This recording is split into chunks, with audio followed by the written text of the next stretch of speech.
Okay, I have the shears ready. Steady, steady now. Got it. It started with a ripple, a thin line cutting through the brown water just behind the boat. At first, the crew thought it was only the current, maybe a log, maybe a fish moving close to the surface. Nothing unusual for a river like this.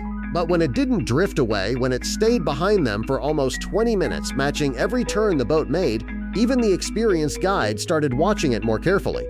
It wasn't floating, it wasn't lost, whatever it was following them, and it wasn't stopping. But before we start, don't forget to like, subscribe, and hit the notification bell.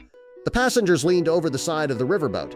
The water was dark and muddy, but the shape beneath it was impossible to miss. It moved slowly, with a heavy kind of power, sliding just under the surface without splashing. Then the head rose. One of the passengers stepped back. "That's not a log," he whispered. "That's a crocodile." Everyone froze. They all knew crocodiles lived in these waters, but they were not supposed to behave like this. They usually stayed hidden, waiting near the banks, disappearing the moment a boat came too close. But this one didn't disappear. It kept coming. The guide slowed the engine. The crocodile slowed with them. When the boat turned left, it turned left. When the boat stopped, it stopped too, floating only a few feet away from the stern. That was when one of the deckhands noticed something strange. There was something wrapped around its mouth. At first he thought it was a vine, then he thought it might be a rope. But when the crocodile lifted its head a little higher, everyone saw it clearly. It wasn't part of the river, it was cutting into the animal's jaw. The guide grabbed his binoculars and leaned forward. The crocodile surfaced again, closer this time, and his face changed. "It's fishing line," he said, "and it's tight." Nobody spoke. The crocodile opened its mouth slightly, but the line pulled hard against the skin. Something was tangled around its jaw, its neck, and one of its front legs. Every time it tried to move, the line dug deeper. The passengers stared in silence.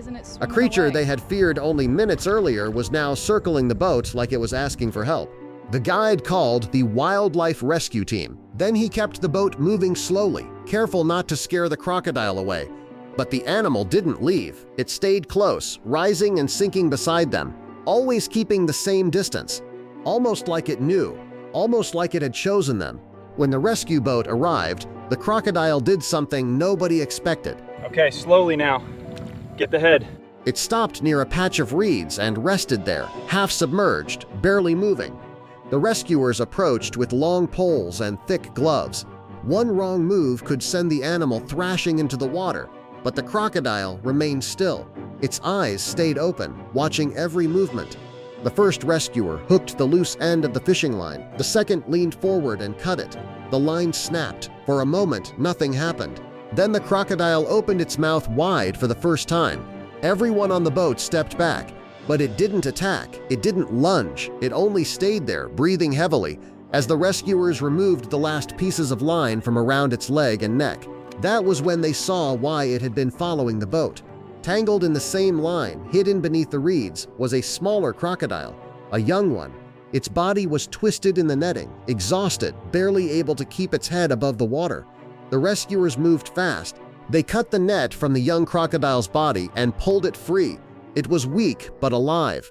The larger crocodile remained nearby the entire time, floating silently in the shallows. When the younger one was finally released, it slipped into the water beside the adult. For a few seconds, both animals stayed still.